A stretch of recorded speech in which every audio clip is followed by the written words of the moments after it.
আমি সূরাতুন নিসা হইয়া আরম্ভ করছি। এই সূরার ভিতরে আছে কইছি আমি বিবাহ সম্পর্কর মাত আছে। আল্লাহ তাআলা এই সূরার ভিতরে একজনে শাদী করত আর একজন পুরুষ মানুষে কতজন মেয়ে পর্যন্ত একসাথে শাদী করতে পারবো তার আলোচনা আছে। আর বাদ দিয়া খানো আইতো এও আলোচনা আছে। আমরা যেমনি শুনছি এক বেটা মানুষে এক সময়ে একই সময়ে 4 জন নারী 4 জন মেয়ে লোকরে শাদী করিয়া সংসার করতে পারে, ইকান আমরা হকলে জানি। আর হাদিসের মধ্যে যে আছে একজন পুরুষে যদি খালি কুরাকি দেখ নাই একজন মেয়ে লোকর লাগে সব কিছু দিতে পারে না, তাহলে হে শাদী করতো না, এওখানে তো হাদিসও আছে। ইটুমা আমরা আর মোটে মুখস্থ করি না, আমরা খালি একতরফা মুখস্থ করি আর 4 জন পর্যন্ত পারে না। জেলাখান হাদিস কুরআন শরীফও আছে ওয়াইন খিফতুম আল্লাহ তুকসিতু ফিল ইয়াতামা ফানকিহু মা তাবা লাকুম মিনান নিসাই মাসনা ওয়া সুলাসা ওয়া রুবা ওয়াইন খিফতুম আল্লাহ তা'দিলু ফাওয়াহিদাতান আও মা মালাকাত আইমানুকুম। আল্লাহ পাক পরওয়ারদিগারে আলমে যে আয়াতের মধ্যে ঘোষণা দিছেন একজন পুরুষে যদি চায়, তার ক্ষমতা যদি থাকে, আর্থিক অবস্থাও যদি থাকে, 4 জন নারী পর্যন্ত এক সময়ে শাদী করতে পারবো। আর কইয়া কইয়া আল্লাহর যাতে ওই আয়াতের অন্য অংশের মধ্যে নিয়া কইতরা ওয়াইন খিফতুম আল্লাহ তা'দিলু ফাওয়াহিদাতান আও মা মালাকাত আইমানুকুম। যদি তুমি বুঝবাও একের অতিরিক্ত শাদী করিয়া সকলের লগে সমান ব্যবহার করতে পারতায় নাই, জান দেখান ফাউলি আছে রীতিমতো আদায় করতে পারতায় নাই, তে আল্লাহ কইতরা মাত্র একজন শাদী করিও। যদি বুঝবাও একটা নারী একটা মেয়েরে শাদী করিয়া তুমি তাইর বরণ পোষণ খানি কুরাকি সব কিছু দিয়া রীতিমতো যাইতে পারতায় নাই, আও মা মালাকাত আইমানুকুম। আগের যুগে ছিল গোলাম বান্দির প্রথা। আল্লাহ তাআলা এই প্রতারে মিটাইবার লাগিয়া বিভিন্ন পথ নবীদের মাধ্যমে শিখাই দিছেন। আলহামদুলিল্লাহ দুনিয়ায় তো মিটি গেছে। তখন ছিল বাকিরে আল্লাহ তাআলা মুসলা কুতরা আও মা মালাকাত আইমানুকুম। শাদী করিয়া আনলে একটা মেয়েরে তাই যে পরিমাণ অধিকার আছে সব যদি তুমি রীতিমতো আদায় করতে পারতাই না বুঝবাও, তে তুমি যে বান্দি একজন লইয়া আনছো ওই বান্দি লিয়া তোমার দাম্পত্য জীবন কাটাও। কতক্ষণ পর্যন্ত আল্লাহর বর্ণনা। আর আমার রাসূলুল্লাহ এই আয়াতের বর্ণনা দিতে গিয়া কইতরা ইয়া মাশারাশ শাবাব মান ইসতাতা মিনকুমুল বাআতা ফালিয়াতাযাওয়াজ ফাইন্নাহু আগাযযু লিল বাসারি ওয়া আহসানু লিল ফারজি ওয়া মান লাম ইসতাতি' ফাআলাইহি বিস-সাওম ফাইন্নাহু লাহু ওয়াজা। আমার রাসূলুল্লাহ সাল্লাল্লাহু আলাইহি ওয়াসাল্লাম যুবক বন্ধু সকলকে ডাকিয়া কইতরা ইয়া মাশারাশ শাবাব মান ইসতাতা মিনকুমুল বাআ। তোমার মাজর যে ব্যক্তি শাদী হইছে না একজন নারীরে শাদী করিয়া মোর দিতে পারবাই, গড় দিতে পারবাই, খানি কুড়াকি দিতে পারবাই, কাপড় চোপড় দিতে পারবাই, বিভিন্ন সময়ে যখন যেটার প্রয়োজন হইব এটার ব্যবস্থা দিতে পারবাই, এই শাদী করিলাও, এই শাদী করিলাও। ফাইন্নাহু আগাযযু লিল বাসারি ওয়া আহসানু লিল ফারজি। শাদী করলে ফায়দা হইব ওখান তুমি আটাবিরা করিয়া যাওয়ার সময়ে রাস্তাঘাটে যাওয়ার সময়ে আতারে ফাতারে চাইতায় নাই, তোমার চক্ষু কন্ট্রোল হইব এবং তোমার লজ্জাস্থানও কন্ট্রোলে আইব। তুমি জিনার চিন্তা করতে নাই, জিনা অবৈধ সম্পর্ক কোনো মেয়ের লগে লাগাইতে নাই, পাক সাবার পবিত্র লইয়া থাকতে পারবে। আমরা কিন্তু আফসোস লাগে, আমার সভাপতি হিসাবে মাঝখানে ইয়াইন করছেন, আমরা ইনো বহুত মানুষ আছি বিবাহ করছি 6 লাখের ভর যে গুয়া মর এখন পর্যন্ত দিছি না। ইলা মানুষ এই পিন্ডালও মিলতে পারে বা আশেপাশে মিলতে পারে। 80 বছর বয়স হইয়া আসছে, নিজে শাদী করিয়া বুড়া বেটি 69-75 বছর বয়স হইয়া আসছে, ই বেটির ছেলেরারে শাদী দিয়া নাতি নসা পর্যন্ত শাদী দিয়া আসছে, এখনো বুড়া বেটির মর আদায় করছি না। আছে না নাই আমরা সমাজ আছে। আরো চাকুর দিলে গিয়া যদি দাদাদি হইয়া যদি নাতিয়ে হয় বলে দাদিদির মোর দিসলাইনি মুরমুরি আনি দেই আর কোন দিমু তো আর কোন দিন দিতায়, তোমার বয়স 70 বছর 75 বছর 80 বছর হইয়া আসছে এখন পর্যন্ত দিলায় না, আর দিতায় কোন দিন পৌঁছায়? একজন মেয়ে লোকের এই মোরর দরকার পড়ে কোন দিন? যেদিন স্বামী মরি যায় বা স্বামী অকেজ হয়ে যায়, ফুয়াইন্তরা তো রাজত্ব যায়, ফুয়ার বউইন্তরা তো রাজত্ব যায়, এই দিনই তো মার দরকার পড়ে সম্পদ।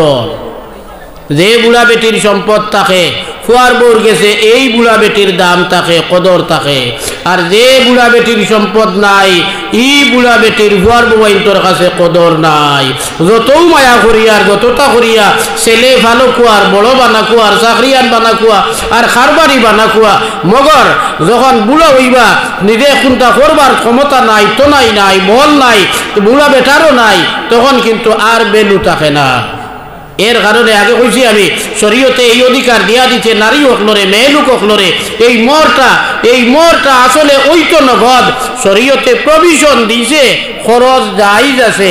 আমরা যেমনে বুঝবাইছি খরচ জায়েজ আছে, কিয়ামতর লাগি বাকি তুই হরছি। আরে বাইসা বকল ইয়াদ রাখিও, কাল কিয়ামতর দিন যে বিটিরে লইয়া আপনি 40 বছর 50 বছর 60 বছর জিন্দগি করিয়া কবর গেছো, এই বেটিয়ে কিয়ামতের দিন আপনারে ছাড়িয়া দিত নাই। আর পরের হক যেটা এটা বড় মারাত্মক। আল্লাহর হক যদি কোনো কসুরি হয়, আপনি হেসরাই টুটিয়া আল্লাহর কাছে কান্দইন, বা অন্য সময় আপনি তিলাওয়াত করিয়া তসবিহ করিয়া নফল নামাজ পড়িয়া নফল রোজা ধরিয়া আপনি আল্লাহর কাছে কান্দইন, যদি আল্লাহর কোনো হুকুম কোনো ইবাদত কম বেশ যদি নয়, আল্লাহ তাআলা মাফ করে দিলাইবা, আল্লাহ তাআলা মাফ করে দিলাইবা। অন্য মানুষের কোনো হক যদি আপনি মারিয়া খায়, আপনি আপনার বিবির হক মারিয়া খায়, বাইর হক মারিয়া খায়, বনির হক মারিয়া খায়, কখনো রেখাই মিলবে না। তওবা লাগবে দুইটা। আল্লাহর কোনো হুকম আল্লাহর কোনো হুকম যদি আমরা কম বেশ কেউ করে, যদি আল্লাহর কাছে করিয়া তওবা করে, আল্লাহ মাফ দিলাইবা। কিন্তু বন্দার লোকের লেনদেনের কোনটা যদি কম বেশ করিয়া থাকে, আল্লাহর নির্দেশ হইল তওবা লাগবে দুইটা। ভাই এই কথাটা খেয়াল করি শুনি আমরা, তওবা লাগবে দুইটা, এক তওবায় মাফি নাই। দুই তওবা কিতা বলে ফায়লা করে তওবা করা লাগবো। যার 10 টাকা আমি মারিয়া খাইছি, আমার বউর মোর মারিয়া আমি খাইছি, দিছি না, খবর গেছি গিয়া দিয়া গেছি না, আমার বাইর 10 টাকা মারিয়া খাইছি, বনির ফরাইয়া মারিয়া খাইছি, বাইর সম্পদও ভাই কতখান আমি তারে কম দিছি, আমি বেশ দিছি, কিবা তো লাগাবাড়ির একজনের আইল তুলিয়া আনছি, আর নাইলে আরো কোনো লাইনে মারিয়া খাইছি, তার গেছে গিয়া ফয়লা তওবা করা লাগবো। যে আমি ইকান করিয়া তোর হক দিছিলাম গিয়া দুষ করছি, ভাই আমারে মাফ দে, বই আমারে মাফ দে, লাগাবাড়ির বাসাই হইলে বাসাই আমারে মাফ দে কইয়া তার গেছে গিয়া চাইয়া তার হক ফিরাইয়া দিয়া এর বাদে চাইয়া তারে খুশ করিয়া দ্বিতীয় তওবা করা লাগবো আল্লাহর কাছে, নতুবা মাফ নাই। কিয়ামতের দিন যখন বিচার আরম্ভ হইব, হাদিসের মধ্যে আছে আমার রাসূলুল্লাহ সাল্লাল্লাহু আলাইহি ওয়াসাল্লাম ফরমাইরা, আল্লাহর কোন এক বান্দার বিচার শুরু হইব, যে বেটা দুনিয়াতে থাকতে নামাজি ছিল, রোজাদার ছিল, তাসবিহ তাহলিল করনেওয়ালা ছিল, অনেক নেকি হল লইয়া হাসরের ময়দানে আল্লাহর সামনে গিয়ে খাড়া হইছেন। তার বিচার যে সময় শুরু হইছে, লগে লগে এক ভাই তাকে আইছে তান বইনে গুয়া, আরেক ভাই তাকে আইছে তান ভাইয়ে গুয়া। বইনে আইয়া দাবি করছে আল্লাহ গিয়ে আমার ফরাইয়া দিছে না, ভাই আইয়া দাবি করছে আল্লাহ বড় ভাই ছিল, যার কারণে বাবার সম্পত্তির কিছু সম্পদ তাই খলে বাবা জীবিত থাকতে সময় তার নামে রেকর্ড করে রইছেন, আমরা রে বাদ দিছেন না। আর একজন আইয়া কইব আল্লাহ এগুলো তো আমার লাগাবাড়ির মানুষ আছে, তার শক্তি বেশ আছিল, আমার গালি আইছে। আরেকজনে কইব আমারে মারছে, আরেকজনে কইব আমার জায়গা আইল চলিয়া নিছে, আরেকজনে কইব বাজারও আমারে গালিয়া বেইজ্জত করে লাইছে। এইভাবে দাবিদারও কলাইব।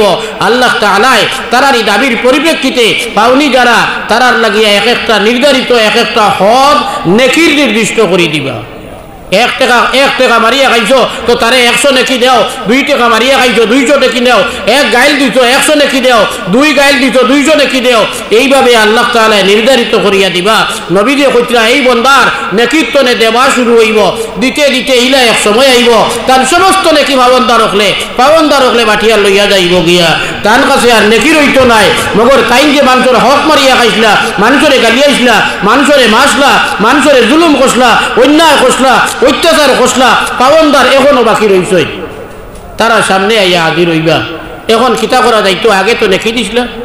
আল্লাহর রাসূল সাল্লাল্লাহু আলাইহি ওয়াসাল্লাম ফরমাইতরা তখন ফিরিয়া আল্লাহ ফয়সালা দিবা। হে 1 টাকা পাওনি আছিল, তুমি তো 1 টাকাই দুনিয়া দিবার নাই, আখেরাতও দিবার নাই, কেউ ধন সম্পদ লইয়া যাইতাম নাই, দিতাই কিতা আসলো বলে নেকি নাই।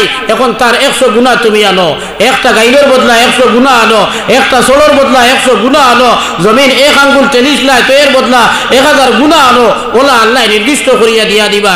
এক সময় হইব যে দুনিয়ার জমিন তরে নফল ইবাদত বন্দেগী করিয়া, নামাজ পড়িয়া, তাহাজ্জুদ পড়িয়া, তাসবিহ তাহলিল করিয়া, পীর সাহেব বকর বাতাই দেবা তাসবিহাত, সালাত আদায় করিয়া বহুত তসবিহ হল করিয়া কবর গেছই হাসরের ময়দান অত নেকি লইয়া কালা হইতই পয়লা নেকি শেষ আর এর বাদে যারা ভাবনদার ছিল তার গুনাহ দিয়া তার আমল নামা ভর্তি করিয়া দিয়া আল্লাহ ফরিস্তা বকরে হুকুম দিবা যে ওগুরে দরিয়া উন্দা করি নিয়ে জাহান্নামে নিক্ষেপ করো আর ফরিস্তা বকলে নিয়ে ফালাইবা হুকু নাউযু বিল্লাহ নাউযু বিল্লাহ এই লগে তো আপনার আমার বিবিও আমাইব যদি তাই মোর দেই না তাইরে খানি দিতে যদি কম বেশ করি হদি তো আইছে আমার রাসূলুল্লাহ কইছেন তুমি দেলা খাইবাই তোমার সাহেবানিরে ওলা খাবাইবাই তুমি দেলা ফিন্দিবাই তোমার সাহেবানিরে ওলা ফিন্দিবাই ওলা ফিন্দাইবাই কম বেশ করলে হইতো না তুমি মাংস দিয়ে খাইছাই আর বেটিরে মাছ দিয়ে খাবাইছাই তুমি বালা বালা মাছ খাইছাই আর বেটিরে হুকম দিয়ে খাবাইছাই জি না ইকান করলেও শরীয়তে মানে না তুমি বালা বালা খাবার ফিন্দিবাই আর বেটিরে বাদ খাবার ফিন্দাইবাই না এও খানো হইতো না এও খানো হইতো না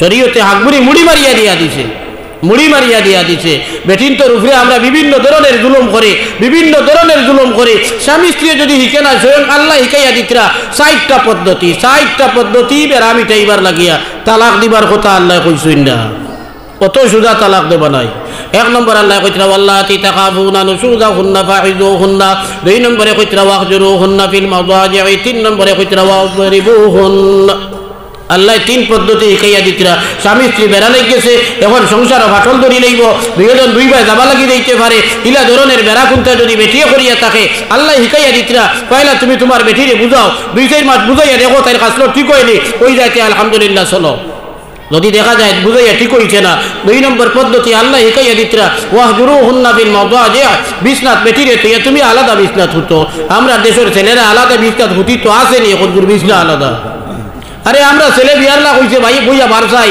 বিয়া দিমু ছেলেরে ওর বাড়ির তো ভালং গাইব তেও ভালং করই বলা বারসাইতে তো আমরা বউ তোর বাবাইতি আর ছেলেও নিজে বারসার ফুন্না চকি এখানে হতে আর বারসার মনে মনে ওর বাড়ির তো আইলে ওখান বালা ভালং রইব ওর বাড়ির তো আইতে সময় আপনার ই রেসাটা ভালং গাইলে হইতো না বক্স চালং লাগবো 50-60,000 80-90,000 দিয়ে দিতা একদিন যদি বিবির লোকে দুদিন বেড়া লাগে আর বিবিয়ে যদি হয় গেট আউট ফ্রম মাই ভালং তে বাইসা দুনিয়ার কোনো মুফতির গেছে কি আশ্রয় ভাইতে নাই হান্দি মতো বড় সব প্রকার কিতাবও আছে যে বেটির লোক ইয়া যেগুলা জামাইর বাড়ি যায় ইতার মালিক জামাই বাবু নাই জামাইর ভাই আইনো নাই বোনিনো নাই বাবও নাই মাও নাই হে নিজেও নাই ইতার মালিক হইলে হই না বেটি যার লোকে গেছে তাই এমনকি এই জেজ দেবার বাদে যে বাপে আর ভাইয়ে মিলিয়া জেজ দান লইয়া আনিয়া দিছই তারাও আর মালিক নাই ওই মেয়েটা মালিক জামাই বাবু মালিক কিওর বলে জামাই বাবু তুমি মালিক হইয়া থাকছো তোমার ফিন্দিবার লাগিয়া দুদিন দিন